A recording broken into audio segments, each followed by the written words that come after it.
ایک سلائی مشین، ایک ہانڈی اور ایک بکسا۔ عام طور سے ان چیزوں کی تاریخ میں کوئی جگہ نہیں بنتی، لیکن امرتسر کے اس پارٹیشن میوزیم میں یہ یادگاریں ان لاکھوں لوگوں کی امید اور مایوسی کی ترجمان ہیں جو اپنی چند گنی چنی اشیاء کے ساتھ اس قتل و غارت گری سے بچنے کے لیے اپنے گھروں سے نکلے، جو 1947 میں ہونے والی تقسیم ہندوستان کے نتیجے میں برپا ہوئی۔ ان اشیاء اور ان سے جڑی کہانیوں کی مدد سے ہمیں امید ہے کہ یہاں آنے والے ان لاکھوں افراد میں سے کچھ کے لیے تقسیم کی اہمیت سمجھ سکیں گے۔ یہ تصاویر، اشیاء اور کلپنگز قتل و غارت گری کے دوران تباہ ہونے والے گھروں، بکھر جانے والی زندگیوں اور ان کے پھر سے بننے اور بچھڑنے والوں کے ملنے کی داستان سناتی ہیں۔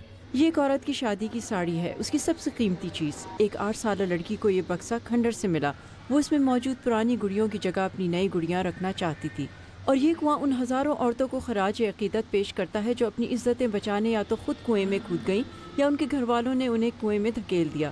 لیکن اس تباہی کے درمیان انسانیت کی مثالیں بھی موجود ہیں۔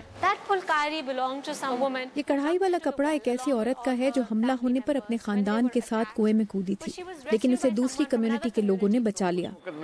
جگت سنگھ دریائے راوی کے کنارے ہونے والی خریزی سے بچ نکلے تھے۔ اس وقت ان کی عمر 19 سال تھی۔ ان کے لیے سب سے قیمتی چیز ان کے اسٹوڈنٹ لون کے کاغذات ہیں، جن کی وجہ سے وہ اپنی زندگی نئے سرے سے شروع کر پائے۔ وہ ساری میں نے سنبھال کے رکھی ہیں اور میں نے ادھر دی ہیں تاکہ یہاں پر دیکھ سکیں کہ کس حالت میں ہم لوگوں نے اپنی ایجوکیشن پوری کی ہے۔ آزادی کی یہ قیمت جو بہت سے عام لوگوں نے ادا کی، یہاں آنے والوں پر گہرا اثر چھوڑتی ہے۔ اس سے مجھے آزادی اور اپنے خاص ہونے کا احساس ہوتا ہے، اور یہ بھی کہ میں اب تک کتنی بے خبر تھی۔ 70 سال گزرنے کے بعد بھی تقسیم کے زخم ابھی تازہ ہیں۔ پاکستان اور بھارت دونوں اب بھی ایک دوسرے کے شدید مخالف ہیں، لیکن یہ آخری نمائش صلح کی امید ہے۔ کانٹے دار تار سے بنے اس درخت پر سبز پتے لٹک رہے ہیں، جن پر یہاں آنے والے اپنے پیغامات چھوڑتے ہیں۔ انجانا پاسریچا کے ساتھ صبا شاہ خان، اردو VOA۔